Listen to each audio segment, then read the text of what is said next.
Hello मंडळी, आज नवरोबांसाठी काहीतरी स्पेशल बनवते नाश्त्यासाठी. म्हणलं चला तुमच्याबरोबर पण शेअर करूयात. तर रवा इथे मी 15-20 मिनिटं भिजवलेला आहे आणि त्याच्यामध्ये कांदा, टोमॅटो आणि कोथिंबीर टाकते.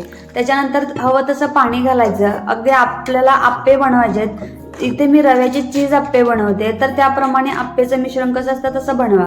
त्याच्यानंतर थोडंसं त्याच्यामध्ये जिरे घालायचे आणि मीठ घालायचं आणि त्याच्यानंतर ना त्याच्यामध्ये सोडा घालायला विसरू नका बरं का.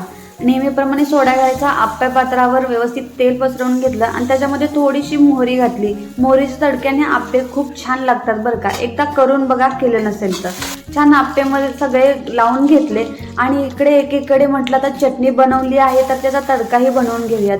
जिरे, मोहरी, हिंग आणि कढीपत्त्याचा अगदी साधा असा तडका दिला, पण यानेच आप्पेला खूप छान टेस्ट येणार होती. एकीकडे आप्पे पण वापरले होते, चांगले ताटामध्ये घेतले आणि आता हे नवरोबांसाठी तयार आहे. चला या तुम्ही नाश्ता